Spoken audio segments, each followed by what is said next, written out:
भगवान, इस संसार की उत्पत्ति की घटना किस प्रकार घटी? पृथ्वी पर पहले पुरुष आया कि स्त्री? कृपया हम अज्ञानियों को विस्तार पूर्वक समझाइए। H.L. जोगन, सेठ चंदूलाल गांव में आए एक महात्मा के पास गए थे। पूछने लगे, महात्मा जी क्या यह सही है कि हर व्यक्ति को मरना है?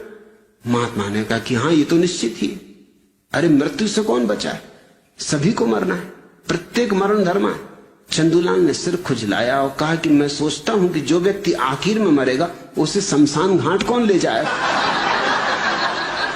देख तो कैसे कैसे कठिन सवाल उठते हैं आदमियों के दिमाग। ये बात तो बड़े पते की। इस तरह के प्रश्न तुम पूछते हो कि इस संसार की उत्पत्ति की घटना किस प्रकार घटी। एक बात पक्की समझो कि शिव जी का धनुष मैंने नहीं तोड़ा, मैंने नहीं बनाया ये संसार। मैं पहले अपने को अलग कर लेता हूं, नहीं तो लोग तरह तरह के इल्जाम मेरे ऊपर लगाते हैं। कोई यही कहने लगे कि इसी की हरकत, किसी ने उपद्रव किया हो। तो H.L. जोगन, इतना मैं पक्का कह देता हूं, जितना मैं पक्का कह सकता हूं कि मैंने बिल्कुल, मेरा हाथ ही नहीं इसमें, दूर का नाता रिश्ता भी नहीं इसके बनाने में।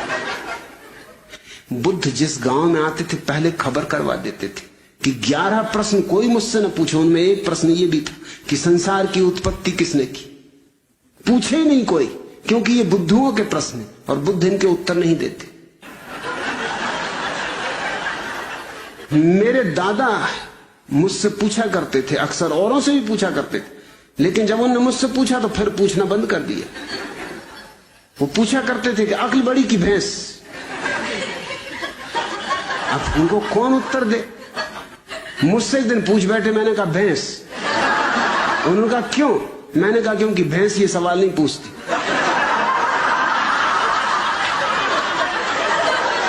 ये खुजली तुम्हारी अक्ल में ही चलती। भैंस तो बिल्कुल परमहंस दशा में। मैं कई भैंसों के पास जाके कई घंटों खड़ा रहा, कोई भैंस नहीं पूछती कि अक्ल बड़ी की भैंस। अरे भैंस को पता ही है कि हम बड़े, क्या पूछना? फिर उन्होंने नहीं पूछा। फिर मैं कई दफा उनसे पूछता था कि पूछो ना, अक्ल बड़ी की भैंस। कहते तू चुप रहे।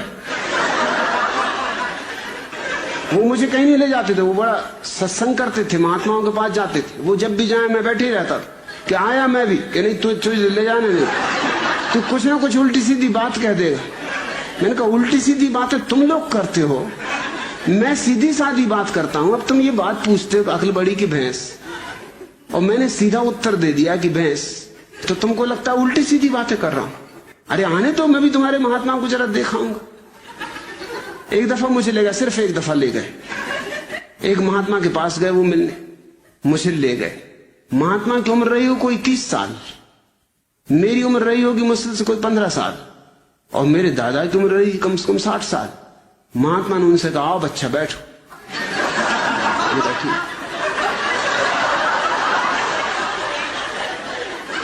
मेरे दादा ने मुझसे कहा तुम्हें कुछ पूछना तुम पहले ही पूछ लो, नहीं तो फिर गड़बड़ हो जाएगी, फिर मैं पूछ लूं। मैंने उनसे पूछा कि बच्चा एक जवाब दो। महात्मा बहुत नाराज हुए, कहने लगे मुझसे बच्चा कहते हो?